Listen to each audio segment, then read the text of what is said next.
After decades, I finally experienced a night where I was too excited to sleep. However, that excitement quickly vanished as I faced a frustrating event. On the morning of my daughter's wedding, my husband had left without a word. I tried contacting him, but there was no reply, and no note left behind.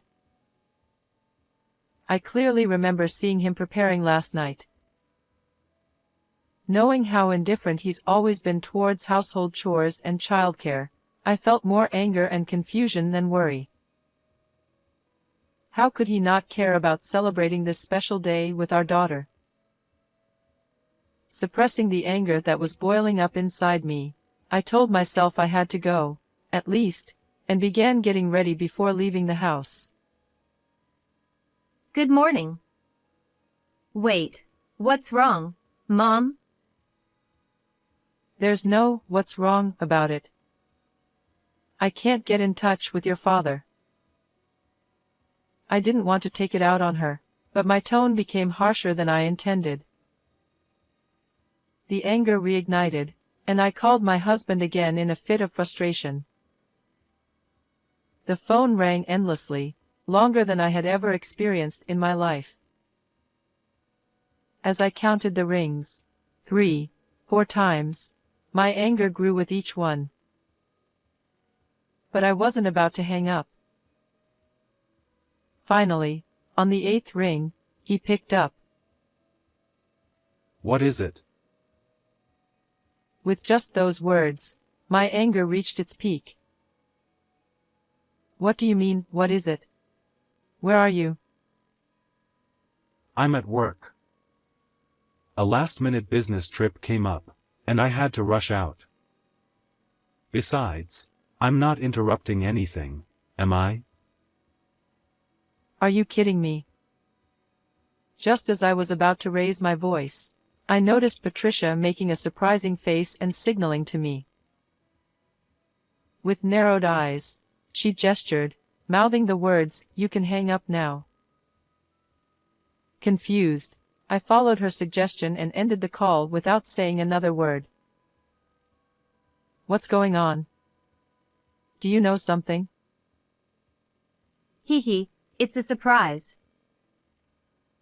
After working non-stop for nearly 30 years, the family flower shop wasn't bustling today, but it was still a cherished place I'd protected all these years. Thank you, Michelle. You always make such beautiful arrangements. I'll be counting on you next time too. A regular customer left with a large bouquet in hand. Little comments like these meant the world to me. Looking back, when I returned to work after my daughter was born, that person showed a lot of concern for me. As my daughter grew older, she would stand beside me, playing florist, or wander around the shop, pointing at different flowers and asking, "What's this?"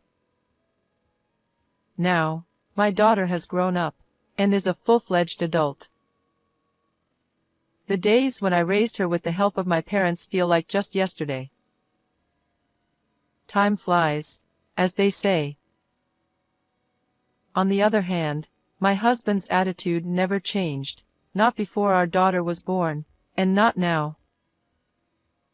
He's always been reluctant about me working at the family shop.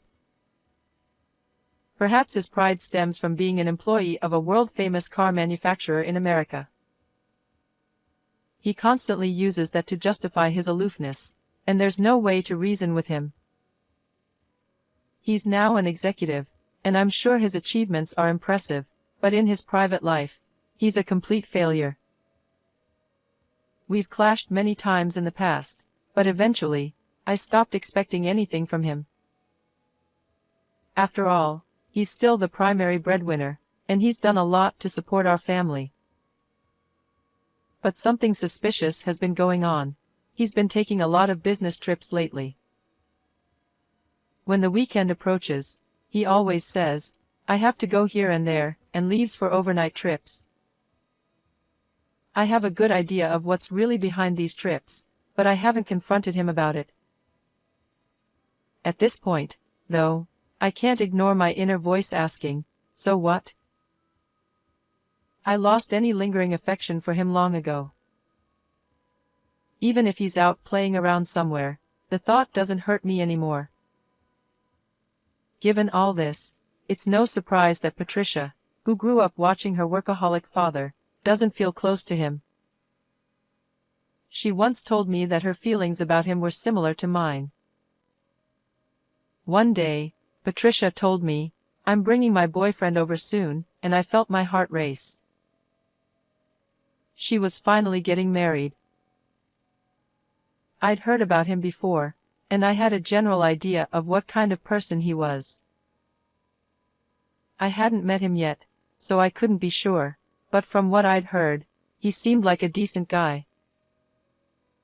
That made me even more excited. But there next to me was my stern-faced husband, Ken. Who is this guy? I haven't heard about him. Yes, you have. I've mentioned him several times. You just weren't listening. Patricia was right. We'd talked about him plenty at the dinner table during the week. That was when I first learned about her boyfriend as well. So, where's he from?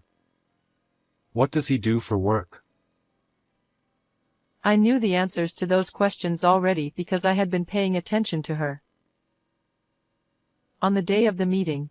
Nice to meet you. My name is Danny Carey. Welcome. I've heard so much about you. Thank you for always taking care of my daughter. Come on in, make yourself at home. My husband didn't even show his face, let alone say a word. He must have thought sitting in the back of the house was the proper way for a father to act. I didn't mind if he wanted to do that, but I wished he had at least helped out with raising our daughter. Knowing everything, I couldn't help but find it both ridiculous and deeply embarrassing. As expected, my husband sat cross-legged in the back, performing the role of the old-fashioned stubborn dad. The table, set with special tea and snacks, was lively, except for him. We mainly talked about Patricia's childhood. She was like this at that age, in high school. She did that, just light-hearted stories.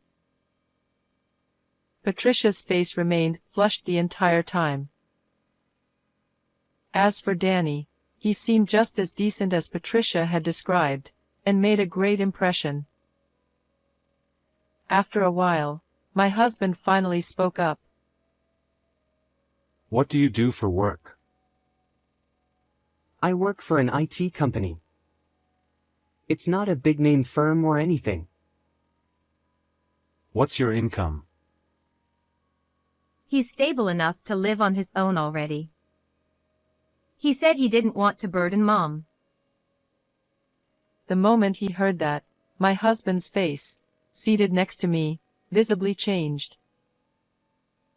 As an executive, he didn't miss the tiniest details hidden in people's words.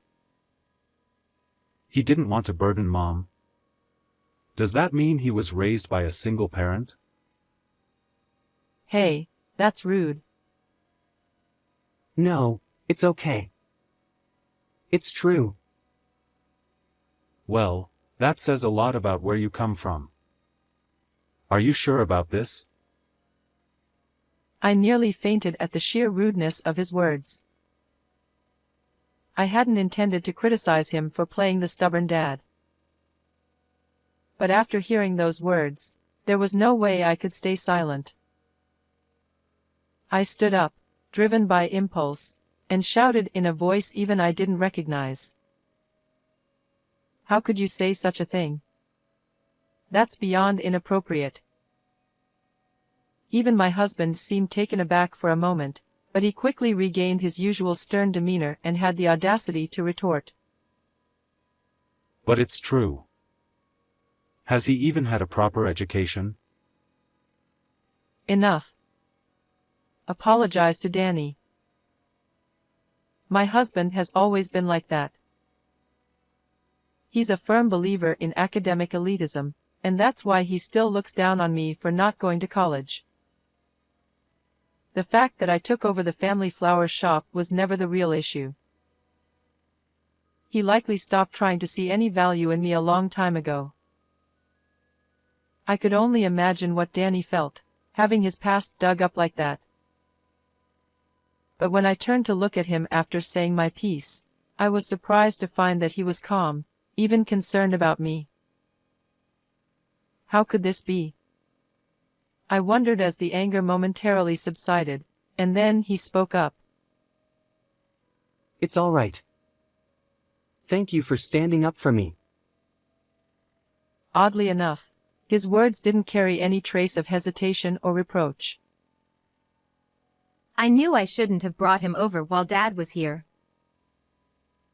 Patricia muttered under her breath, and perhaps her words struck something in my husband's heart as well. He sat there, sulking, without saying another word. With a little over a month left until the wedding, I was filled with both excitement and growing anxiety. The source of my worry, of course, was my husband, Ken.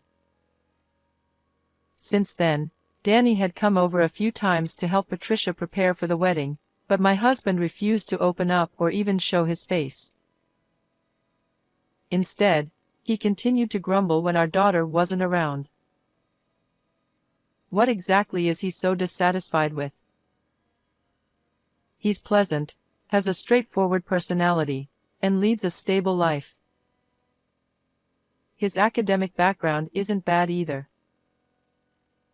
Had he earned more than me, my husband would have complained about that as well. Is it really that troubling to him that he grew up in a single-parent household? When it comes to child rearing, our situation is almost identical.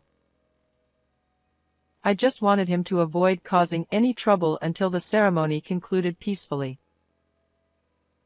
With that sole thought in mind, I finally decided to confront my husband. No matter what you say or how much you dislike it, I will trust the person Patricia believes in. You have no right or authority to decide anything here, and you're not qualified to. Whatever success you may have at work doesn't apply at home. So, at the very least, be quiet until the wedding is over. My husband just let out a scoff, saying nothing. I have no idea how effective my words would be, but given his behavior up to this point, I had to drive the point home. I refuse to let petty squabbles ruin the most radiant day of my daughter's life. The night before the wedding, I saw my husband stationed in front of the closet, spending an unusually long time picking out his clothes. Watching him from outside the room, I felt relieved. For all his grumbling, skipping our daughter's big day wasn't an option. It's absurd to feel this relieved over something so obvious, something I never imagined would be an issue. And then, the day arrived. I woke up from a restless night, the excitement I hadn't felt in years overcoming the lingering drowsiness. As I got out of bed, still distracted, I noticed something odd, an unusual silence in the house. It had been ages since we slept in separate rooms. No, more than ages, it might have been since our daughter was born that we hadn't shared the same bed. That's how little I remembered it. So, I had no way of knowing when my husband got out of bed in the middle of the night. I searched the house without even washing my face, but he was nowhere to be found. A terrible thought crossed my mind, so I tried calling him, but the phone wouldn't connect. Did he seriously prioritize business trips over today of all days? Even if he really was on a business trip, how cold-hearted must he be to leave without a single word beforehand? But there was no time to dwell on my boiling frustration. I had no choice but to stay calm and get ready. Good morning. Wait, Mom, what's wrong? What's wrong? I can't get in touch with your father. I didn't want to take it out on her, but my tone inevitably sharpened. My anger flared up again, and in that heat, I called my husband once more. It felt like the longest ringtone I had ever heard in my life. With each repetition, 3 times, 4 times, the fury inside me grew stronger. But I had no intention of hanging up. On the 8th ring, he finally answered. What is it? That one phrase pushed my anger to its limit. What do you mean, what is it? Where are you right now? I'm at work. An urgent trip came up, so I had to leave in a hurry. I'm not bothering anyone, am I? You've got to be kidding me. Just as I was about to raise my voice, I caught sight of Patricia giving me an unexpected look and signaling something with her eyes. She was smiling softly, mouthing the words, "It's fine, you can hang up." Puzzled, I followed her lead and ended the call without another word. What's going on? Do you know something? She giggled. It's a surprise. The letter to the bride and groom was being read aloud, but my mind was elsewhere. The words that would normally bring me to tears weren't registering at all. The couple, on the other hand, listened intently, their faces clearly moved even if they weren't crying. All I felt was a deep sense of guilt toward Danny and his mother. Before the ceremony began, Patricia had asked me to call her father when it was time for her speech. That moment was approaching fast. Since she had mentioned a surprise, I could only guess that something was in the works, but I had no clue what it might be. Patricia stepped up to the podium. As the staff adjusted the mic, she shot me a meaningful glance and nodded. That must have been the signal. With no other option and no time to think, I did exactly as Patricia had instructed. Calling it a surprise made it sound exciting, but honestly, I felt more like I was being strung along without knowing anything. I didn't feel irritated, but it was undeniably perplexing. Everything seemed just slightly off, as if I were witnessing some kind of performance that only resembled a wedding. Didn't I say I was at work? Stop calling me. My husband grumbled on the other end, but I ignored him and put Patricia's letter to us, her parents, on speakerphone. If I trusted Patricia, then surely the answer to all of this lay in her words. I met someone truly wonderful. Kind-hearted, deeply understanding, and always considerate. To Danny's mother, who raised such a person, and to his father, who is here with us today, I extend my deepest gratitude. His father is here. When I greeted them earlier, I had only met Danny's mother. And I had heard that he was raised in a single-parent household. I wondered if I'd misheard. And now, Patricia continued. We'd like to introduce our special guest, Joe Sheen. Please come on stage. What? My husband and I had the same reaction. We were speechless. Joe Sheen, the CEO of Sheen Motors? That's the president of my husband's company. Thank you all for coming today to celebrate the union of the bride and groom. I am Joe Sheen, the biological father of the groom, Danny. Please give the couple another round of applause. Wait. What did he say? Joe? Biological father. My husband, clearly bewildered on the phone, was struggling to make sense of the situation. It's hard to imagine him flustered, but after 30 years together, I could tell he was panicking. Though he could have hung up, he seemed too stunned to even do that. After the applause subsided, Joe spoke again with a warm smile. Thank you. Now, may I ask, do any of you enjoy suspense? I see quite a few hands. In that case, the next part of this event may just captivate you. It's a small performance, nowhere near as dazzling as the bride and groom, but just a little entertainment.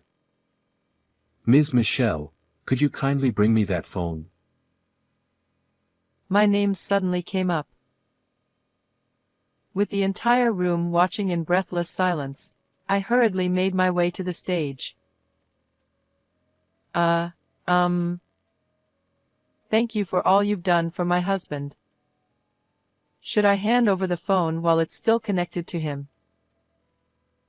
As I approached, I saw Joe up close and knew for sure. It was him. What on earth was he about to do? A wave of unease washed over me. Yes, thank you. As I started to walk back to my seat, a staff member appeared out of nowhere, quietly offering me a chair near the stage. I had no reason to refuse, so I sat down on the edge, still unsure of what was unfolding. Joe spoke into the phone. Hello, Ken. Fancy running into you like this. What a small world. But tell me, why aren't you here? I could barely hear my husband's trembling voice over the phone. Joe? Is that you, sir? Joe's voice grew darker. Yes, the very same. So, where exactly are you, leaving your daughter's wedding behind? My husband scrambled to come up with an excuse. It's a business trip. An urgent matter came up, and I had to leave. No, it didn't. Joe cut him off. I checked before I came here. You applied for leave due to family matters, and no one assigned you any work. If you don't believe me, ask Candace. She's right there. Huh? Why is your secretary there? I came here alone. Joe chuckled. Candace. Funny, my secretary's name is Marie. I've never heard of a Candace before. Joe continued calmly, and the room, which had been silent, began to stir with whispers. I had met Joe's secretary Marie several times, so I knew her well. It seemed my husband had fallen right into a trap. And that could only mean one thing. He was having an affair. And one more thing. Marie is under suspicion of embezzling from the company.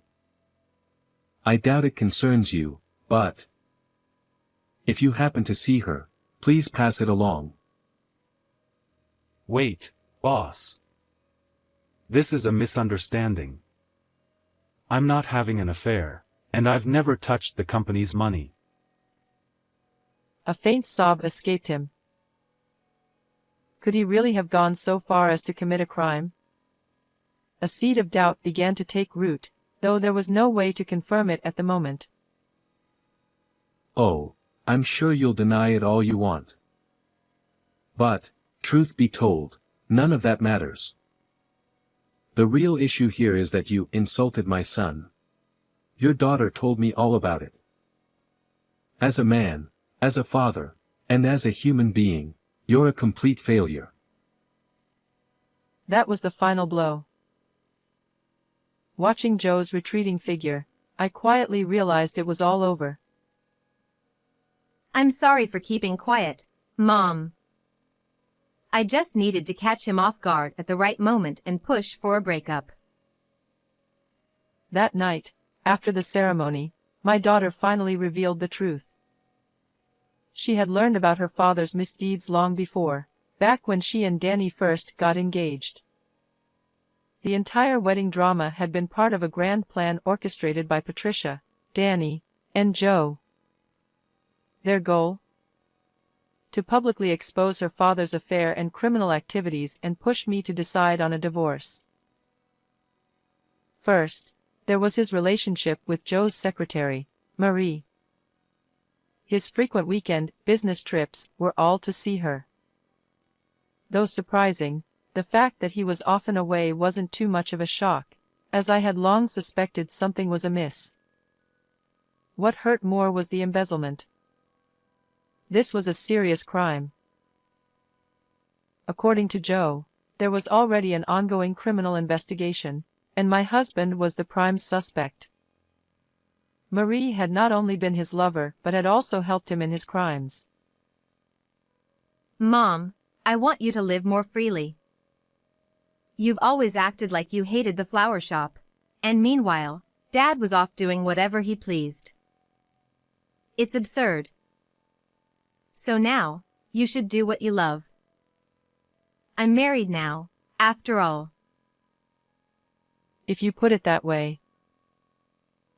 In truth, I had no lingering attachment. Being freed from the chains of disdain and neglect was a relief. Though I had been caught off guard, I was grateful for the kindness behind the plan. It was thanks to them that I made another significant life decision.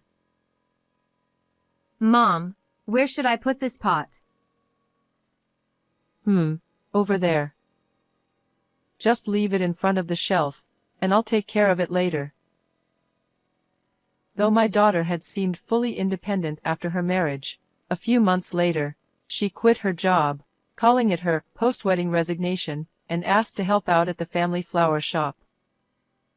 While she had never expressed any interest in working at the shop before, I couldn't think of a reason to refuse. When I asked her why she wanted to help, she simply said, Because I'm your daughter.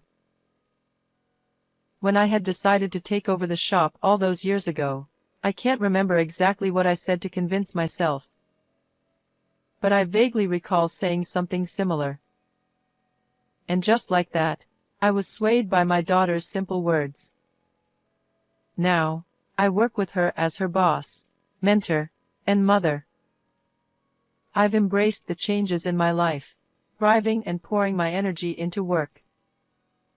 Though the shop isn't booming, I've never felt lighter, and I can finally enjoy life. I owe it all to my daughter, her husband, and Joe. One other thing has changed. Ever since the wedding, Patricia has been bringing Danny to the shop more often. I'll help out too. How many times in 30 years had those words saved me? Not many, but the fact that Danny constantly showed care and offered to help made a world of difference. Comparing him to his predecessor felt almost insulting. The difference was night and day. Thank you, but really, your kindness is more than enough. Whenever my daughter and her husband visited, we would always share dinner together. The meals weren't anything extravagant, but the atmosphere was brighter than I'd ever known. Wow, this is incredible. He said, as he took a bite of the braised pork belly. It was a simple dish, but seeing him enjoy it made me smile. He never reacted like that. It's an old family recipe, passed down through the generations. What? We had a secret recipe? You should have taught me before I got married. I'm just kidding. It's all about knowing the right balance. You're not quite there yet, Patricia. Rude. That was totally unnecessary. Don't worry, Patricia's cooking is great too. My daughter would undoubtedly find happiness. She had such a wonderful person by her side. Excuse me. Welcome. Oh, Joe. It's been a while. No need for formalities. Here, I couldn't very well bring fresh flowers as a gift to a florist, so I brought you some sweets instead. I hope you'll accept them. It was hard to believe that 6 months had passed since everything happened. Time is such a fleeting thing. Oh, thank you. That's very kind of you. Not at all. May I have a moment of your time? Of course. Is something the matter? He had come to inform me that my ex-husband had been sentenced to prison for embezzlement. Not only him but Marie, his accomplice, had also received the same punishment. Even though I had long stopped caring about him, the news stirred no real emotions in me. It was only natural. I had received a divorce settlement half a year ago, and there was nothing left tying us together. Why had Joe come to deliver the news personally? There's something else I'd like to apologize for. An apology? What for? I couldn't recall anything that would warrant it, and my guard went up. It's about the wedding. I dismissed everything as a spectacle, but I realize now that it impacted your life in a profound way. My remarks were careless. I'm deeply sorry. As soon as he finished, he bowed deeply. Please, raise your head. That's all in the past now, and I'm happy with where my life is. I have you and my daughter's family to thank for that. I couldn't possibly hold any grudge. After a pause, I added, besides, I'm sure it was Patricia's idea, wasn't it? She told me she wanted to expose him. So please, don't trouble yourself over it. Joe finally looked up, his face reflecting a mixture of emotions. So, there really is no hiding things from a mother, is there? You have my respect. As you know, I wasn't around much to raise Danny, so I'm unfit as a father. It pains me to ask this, but do you think his mother raised him well? Yes. He's turned out to be a wonderful man. What did you think of this story? Don't forget to subscribe. See you in the next video.